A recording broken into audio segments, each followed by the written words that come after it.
Welcome to Career Uprising. I'm your host and professional career coach, Lorraine Rise.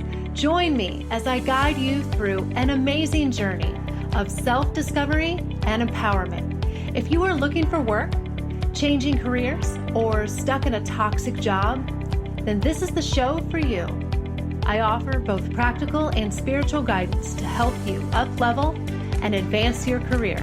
Let's start the uprising.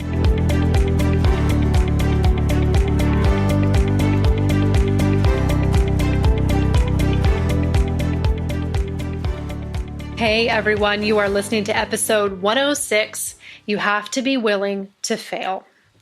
106, that's pretty cool. I'm getting up there. I'm so happy that I hit my 100 show mark a couple months ago. So I'm rolling right along here. Thanks for joining me today. It is rainy and cloudy, and as it has been all week, so hopefully the sun is shining where you are. But what I'm going to do today, I said this in my last episode, and I'll kind of say it again.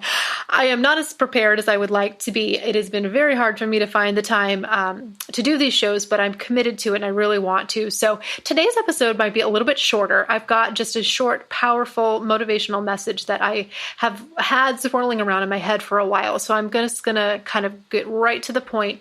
And we're going to do a quick show today, but it's going to be short and sweet, and I think it's going to be good. And it's no less impactful and important, this message. And this is one that definitely hits home for me and myself and my family. And I think it's something that that everybody can relate to. So it's an important message. But what I want to tell you today is that you're going to have to be willing to fail. You are.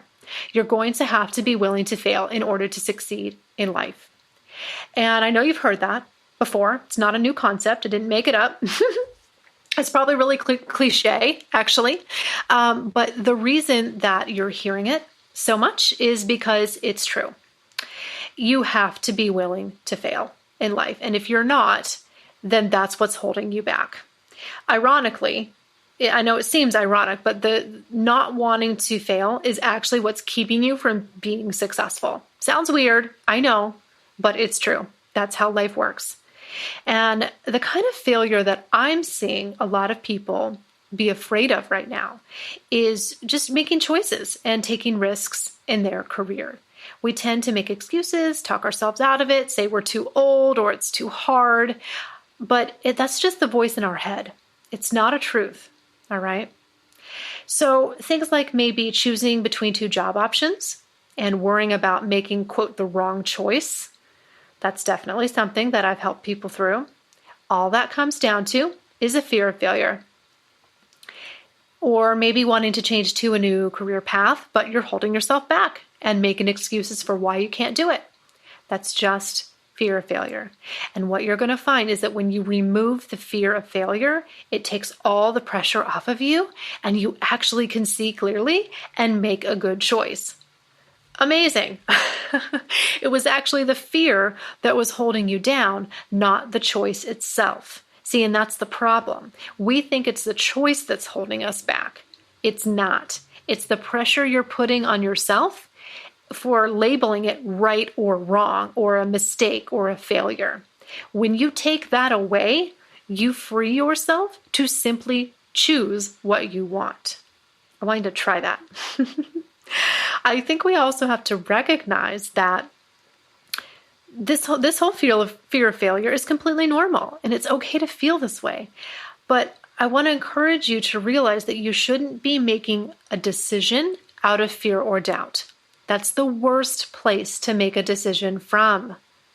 Obviously, if you're making a choice because of fear or self-doubt, you're going to hold yourself back and stay safe. You're going to make a smaller choice or no choice at all. Maybe you'll just freeze altogether. I would prefer you make decisions based out of hope and optimism for the future.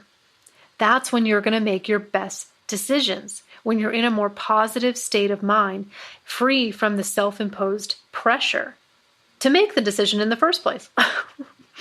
So what kind of emotional state are you in when you're making choices in life, whether it's your career or anything else? Anytime you're making a difficult decision, you need to pay attention to the emotional state that you are in at the time of making the decision, because this is going to dictate what kind of decision you make. When we make decisions from a place of fear and doubt, we obviously make worse decisions. But if we make decisions based out of hope and gratitude and optimism, we're going to make better, higher quality decisions that give us actually a better chance of success. Failure is just something that needs to be reframed. I think a lot of times we're worried about failing at something, but it's really not even about that. We're not even actually going to fail the way that we think we are. We just don't know what we want.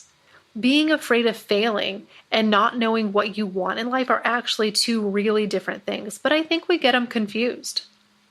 So think about it. When you don't know what you want, I guess you really can't make a mistake then, can you? Right? Because you didn't have a clear target in the first place, so why does it matter what you choose? Again, it's only because of the self-imposed pressure. So, for example, say you're choosing between two job offers and you don't know which one to take. Ask yourself, is either one of them really a bad option? Maybe, maybe not. Maybe it's just that you just need to choose. Maybe you could potentially be successful at either one. Don't label everything in life wrong or right. I think that we limit ourselves when we think about our choices in such black and white, simplistic terms. And we become burdened by our choices rather than freed by them. Having choices should free you in life. It shouldn't hold you down. You'd rather be in a position of having more choices, not less. So next time you have choices that you feel burdened by, why don't you try feeling grateful for them?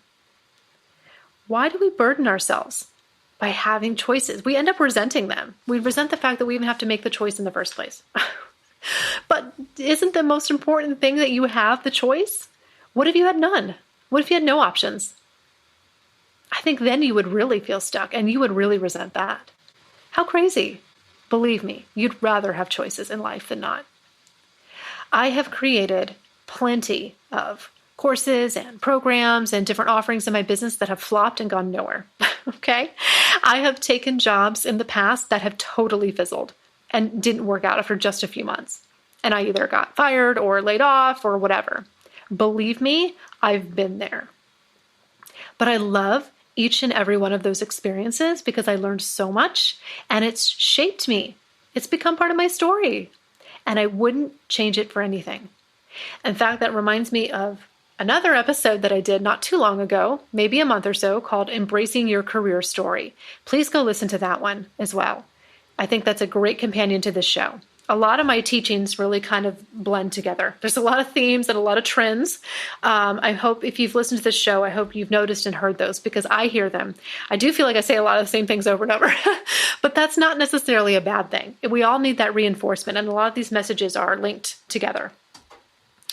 So what is it in your life right now that you're currently viewing as a failure? Or you're worried about the fear of failing at it? What's the worst that's really going to happen to you? Like, let's go there right now. Just go there and just tell me what is the worst thing that's going to happen. How awful is it going to be? Because it's almost never as bad as we think it is. If you can live with the worst case scenario, that probably isn't even going to happen. But if you can live with that, I think you should go ahead and do it, whatever it is. There's so much going on in the world right now. It's heavy. The last 2 years have been so intense, and we don't need to put more pressure on ourselves right now by worrying about the future and worrying about failing at something. Now's not the time to play small, you guys. It is 2021. It is time to go big. It is time to make good choices. It's time to take risks. It's time to hit your goals. The sand is running out on the timer. It's time to do all the things that you said you would never do. Clock's ticking, my friends. You're not getting any younger, and neither am I. The world is changing right before our eyes. Don't wait any longer. If you need help getting there, let me know. I'll coach you through it. You don't have to do it alone, whatever transition or problem you might be facing. I can help you make a career change, increase your confidence, find a new job, expand your network, figure out what the hell you want to do with your life, even though you're 45. I can help you do all of those things. I've had to learn how to do all of those things myself. All right? So that's it. I'm going to leave you with that message today. I hope you take it to heart. I hope it serves you. Put it into action and find out more about me at careeruprising.com. Take care, guys.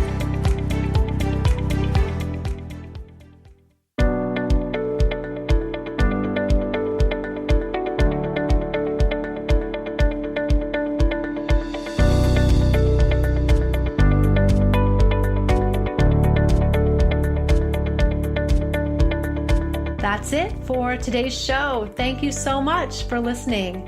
If you like what you heard today, please consider giving the show a positive review on iTunes. It would mean a lot to me, and it would help to spread the word so that others can learn about the show. Thanks again for tuning in, and I can't wait to connect with you again next time on Career Uprising.